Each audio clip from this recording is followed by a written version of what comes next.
Good morning, good morning. Today I am giving you my comprehensive ADHD guide. I was torn between a comprehensive ADHD guide and my comprehensive ADHD guide, but I decided to go with my comprehensive ADHD guide because I don't want someone to fucking bean soup this video. First thing first, when I wake up, I do not hit snooze. No, absolutely no snooze. Hitting snooze is negotiating with the terrorists. We don't negotiate with terrorists. Me, I'm the terrorist. So, absolutely no hitting snooze. Next up, I take my ADHD medications immediately. At first, I was very resistant to taking medications. I thought I could be fine without medications. I'm fine without medications. It's just I'm a little bit more sleepy, less focused, less productive. If you look at when I post my very first YouTube video and then the gap between that first video and the second video, that is me without medications. And then if you look at the gap between my second to third to fourth and all the other stuff I posted on YouTube, that is me on my ADHD med. You can see the gap, the timeline. It makes sense why I would take my medications, why I religiously take my medications. Okay, not religiously, sometimes I forget, but I almost always remember to take my medications in the morning. It's the later, like it's the second dose that's like that I usually forget. After taking my ADHD med, I do this exercise where I write 3 pages of stream of consciousness. Just write. No thinking whatsoever. If you don't have anything in mind, just write. I don't have anything in mind right now. Just whatever. It's like I'm breathing. The weather is nice outside. I can hear the bird chirping. Whatever random thoughts you have, just write it all out. The whole point of the exercise is just to get it out of your system. The problem with ADHD is the inertia. Like it's really hard to get started. But once I get started, I will just keep going. I was like, I'm already up, out and about. Let me just continue. This is very important, and it's just a habit that I picked up recently, and it is no screen during the first hour of the day. Just there are so many distractions on the phone, and if I start my day on the phone, it's basically gone. I'll be in bed scrolling, doing nothing. So no phone, no screen of any type during the first hour of the day. Now let's get into some miscellaneous ADHD thing that I do. As you can see, I have my notebook here, my pen. I am very much a pen and paper girl. I've tried putting things on calendar. I tried Notions. I tried a ton of digital things, and it's nice, but it just doesn't stick with me. I like to do things by process of eliminations.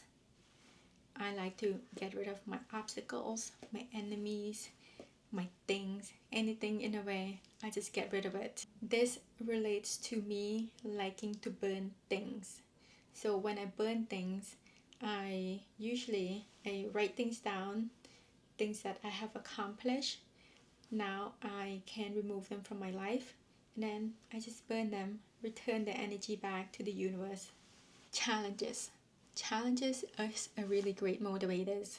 For example, 7 days no social media challenge, or a 30 days reading 2-3 books challenge, or The 75 hard challenge, that's a very common one. Challenge is very specific, time specific, action specific, and it's usually just like short enough that it keeps the ADHD brain focused. It's the novelty. Speaking of novelty, whenever I have something new, I have to have my room clean, because like my new toy deserve a nice clean room to come to home to. So that's how I motivate myself. I like to gamify my life. So I have my main quest, and then I have my side quest, and this helps me to have fun and enjoy life. Like, I see my life as like an exploration game.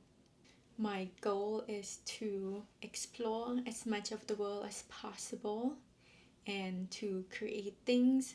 I have just like the tiniest, like a smidgen of ODD, which is oppositional defiance disorder. Mostly, I just don't follow the rules too well. I just like to do my own thing. And then the other part is this part, argumentative, defiance behavior, vengeful.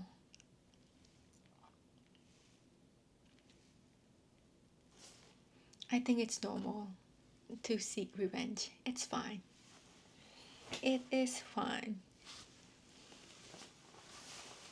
I think this is it for now. This is all I have to share about my comprehensive ADHD guide. I am definitely going to be exploring more tips and tricks and hacks and whatnot, and I will try them out, and I will let you guys know which one work and which one doesn't. And if you want to try any of them, definitely go for it. Like I said, life is all about experimentations and explorations. You just need to have fun with it. All right. Thank you for listening to me ramble about my ADHD. Until next time. Thank you.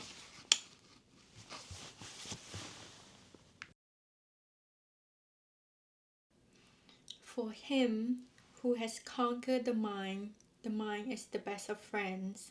But for one who has failed to do so, his very mind will be the greatest enemy. Bhagavad Gita. This quote really resonated with me as someone with ADHD, because my mind is both my best friend and my enemy. Having ADHD is like having like a little gremlin in your head. You and the gremlins are partner. You want the same thing. You want to accomplish the same goal. But the gremlins is easily distracted by shiny things, by novelty.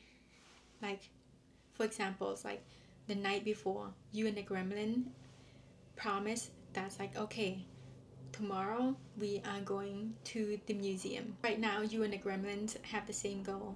Tomorrow, we wake up, we're going to the museum. Except the next day, the gremlin is like, you know what? I'm tired. I don't want to go to the museum anymore. And let's stay in bed and read these comic books. Or watch this show instead. Do not listen to the gremlins.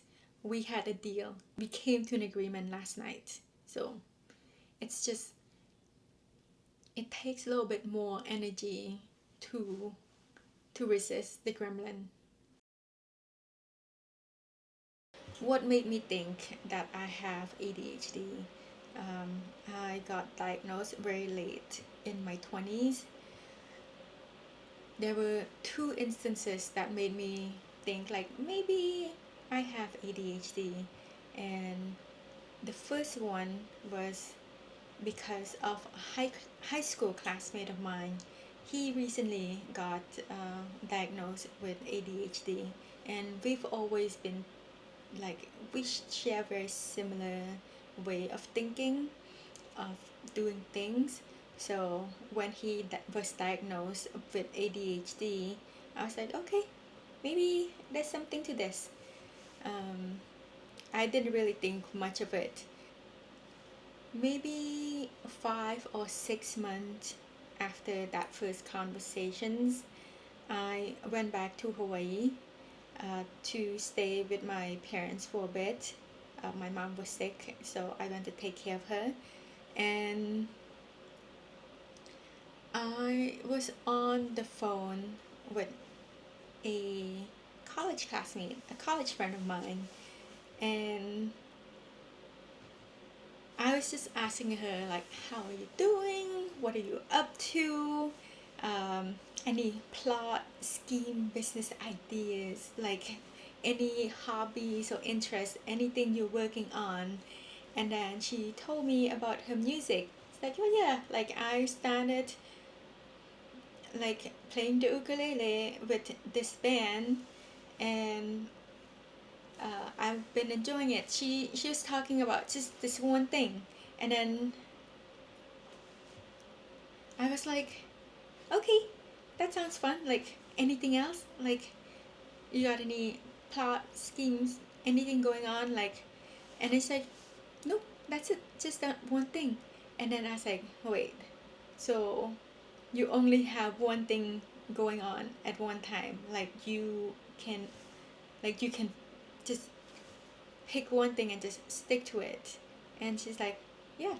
And it's like, I have never been like that. I always thought that everyone have like 100 things going on at once. Like I'll be painting and sewing and plotting, and it's just like this. Just I'm like always doing something. Like I have just so many ideas. I just like have a ton of things just running through my head, and she's like, yeah, I only have this one thing going on. Like I'm only doing this one thing, and I was like, okay. Like I didn't know like people do that.